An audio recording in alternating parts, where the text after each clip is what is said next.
It was our 10th fight, and my 10th time begging him to stay, to care, to choose us. This time, I didn't say a word. I just let the silence speak for me. Months later, I woke up to 32 missed calls and a voicemail that started with, "I think I finally get it." It was our 10th fight. Not that I was keeping score, but I guess I was. 10th time, I found myself pacing the hallway, heart pounding, trying to figure out how to say the same thing again without sounding desperate. 10th time, I asked him to be present. 10th time, I told him I could not keep holding this thing up alone.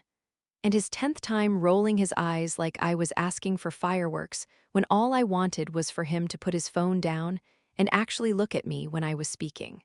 His name is Marcus. We were together for 3 years, living together for 2. By the time this fight happened, I already knew the rhythm. I would say how I felt, he would say I was overreacting. I would cry, he would sigh. Then I would chase him. I would apologize for my tone. He would accept like he was doing me a favor. We would make up, repeat next month or next week. It was always me doing the repair work. Always me walking on eggshells so he would not feel pressured. Always me swallowing the frustration, the loneliness, the quiet resentment that built like mold behind walls. He did not yell. He did not hit. He did not cheat, not that I know of. So I told myself, he is a good guy, he is just distant, he just does not know how to express himself. But the truth is, he just did not want to, not for me. That night, the fight started over dinner. I had asked him earlier in the week if we could have one night in no phones, no work talk, just us. I made pasta. Lit a candle, nothing big, but I tried. He came home late. Barely said hello. Took one look at the table and said, "I already ate." No apology, no thanks, just that. I did not react right away.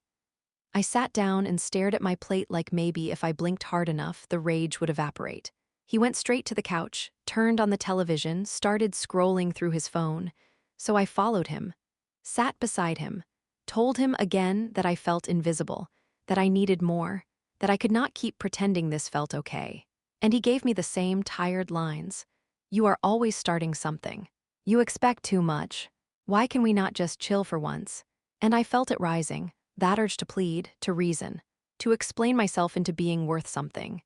But this time, I did not say a word. I just stared at him, not angry, not even sad, just done. He looked at me and said, "So that is it? You have nothing to say now." I shook my head. He stood up, grabbed his keys, and said, "I need space."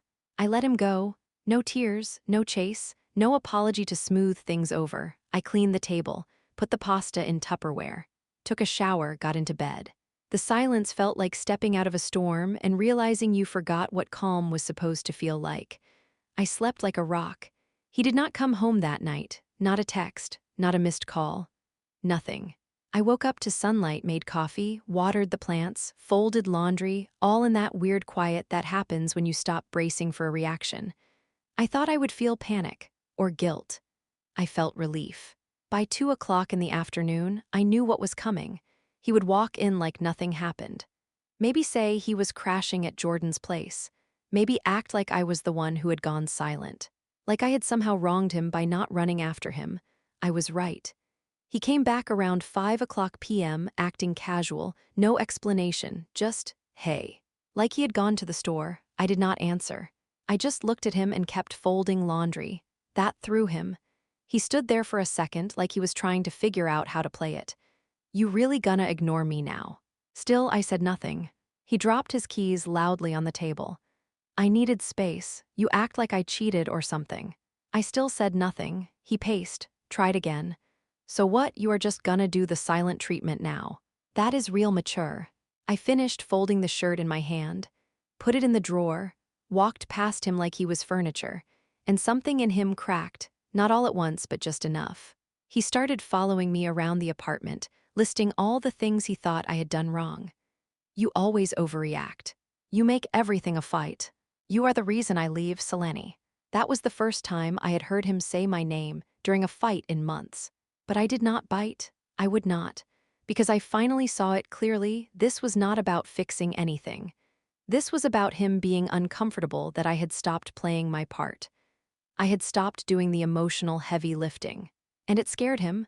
That night he slept on the couch. In the morning he made coffee for himself, left without saying a word, and I started planning, not an escape, not revenge, just an exit. Quiet, clean. I started stashing things in boxes. Slowly, a few books here, my favorite mugs there, took down the framed pictures and replaced them with blank placeholders so he would not notice. Forwarded my mail. Found a friend who needed a roommate, signed a lease behind his back. 2 weeks passed. We barely spoke. He seemed fine with it. Then, one Friday morning, I packed the rest of my things while he was at work, left the key on the counter, took the last of my stuff and walked out the door without even looking back. No note, no goodbye, no post on social media. I let the silence finish the story. 2 days later, my phone lit up like a fire alarm. 32 missed calls, 23 voicemails, 8 texts in a row that just said, "Selene, please."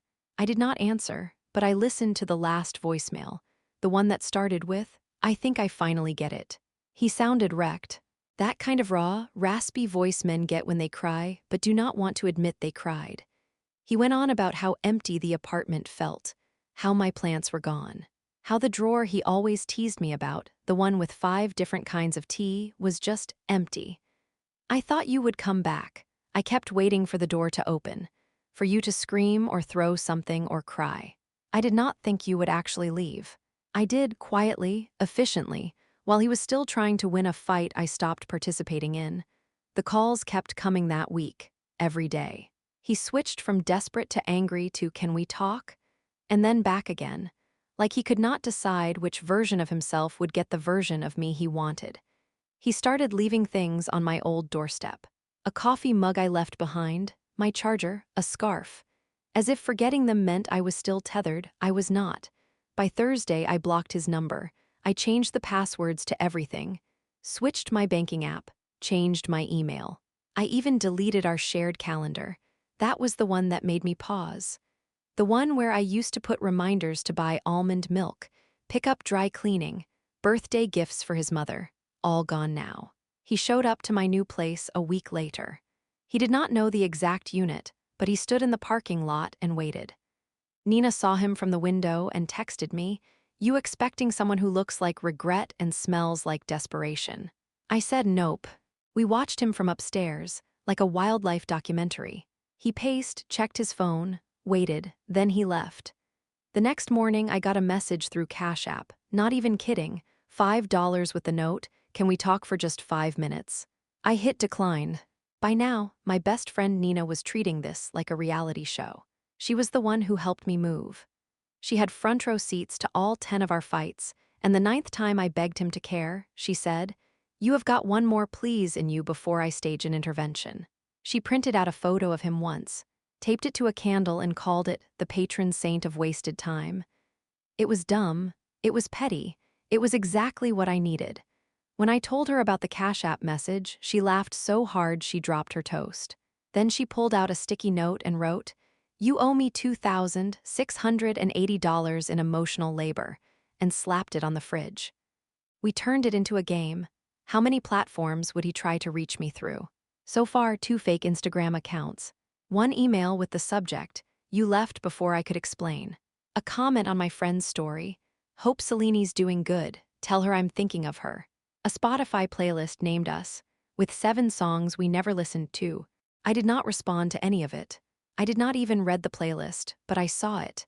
And I knew what it meant. He wanted a reaction. He thought love meant drama, me blocking him. That was not closure, it was confusion. He needed me to scream, to slam a door, to throw something to fight against, something to fix. But I gave him silence. And silence cannot be solved, it just exists. 2 weeks after that, I got one last message.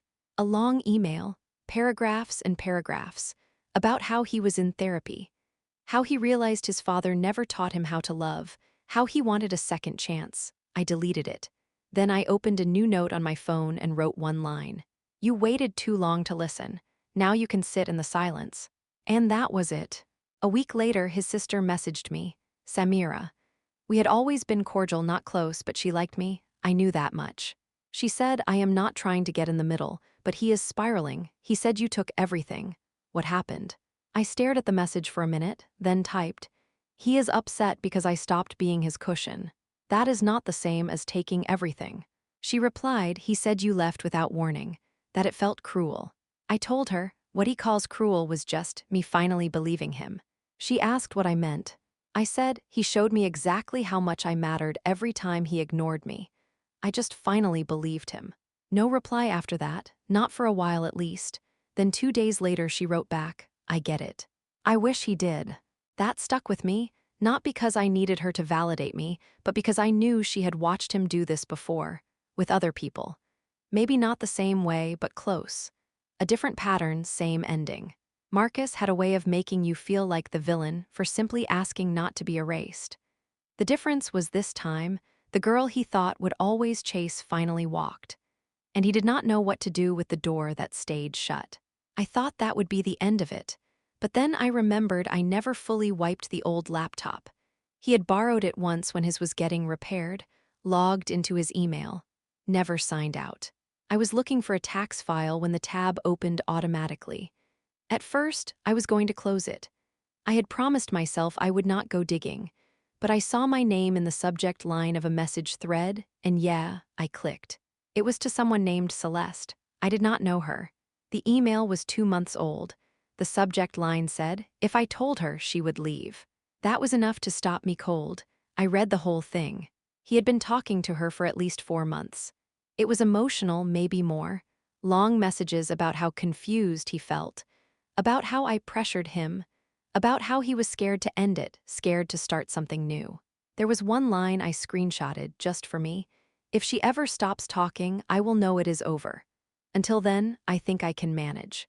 I sent that one screenshot to his inbox with no subject line, no message, just his own words, no reply, no outburst, just radio silence for once. I logged out of the laptop, wiped it, and dropped it off at a tech recycling place the next day. Felt good to let it go.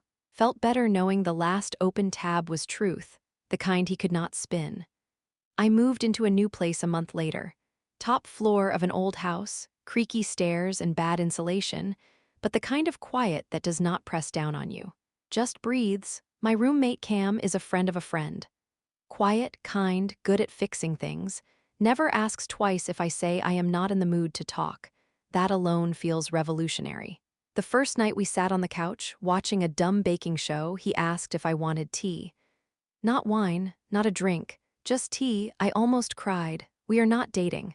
I am not looking for that. But the first time he cleaned the sink after himself without being asked, I had to step outside and take a deep breath. Because I realized how low the bar had been, how much I had taught myself to be grateful for crumbs. I started writing again. Nothing serious. Just morning pages, old poems, letters I will never send. I go for walks now.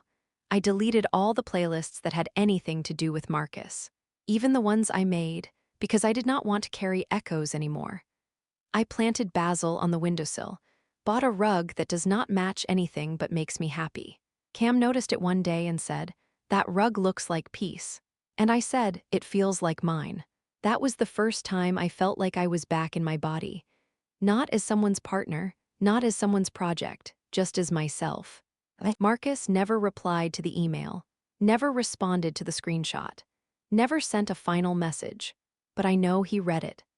I know because I got a notification that his inbox was accessed, the same inbox I used to help him set up with two-factor authentication, back when I still did that kind of thing. I picture him reading that line, if she ever stops talking, I'll know it's over. And sitting in the exact silence he banked on never arriving. That is what he gets now. Not revenge, not a dramatic confrontation. Just the very thing he used to weaponize against me, silence. Except this time, I am the one who left it. He cannot fix it because I am not there. He cannot argue because I am not listening. He cannot rewrite it because his own words finished the story for him. And I think that's what haunts him. Not that I walked, but that I walked quietly and never once looked back. Thank you for watching. Please do not forget to like, comment, share, and subscribe. I love you all.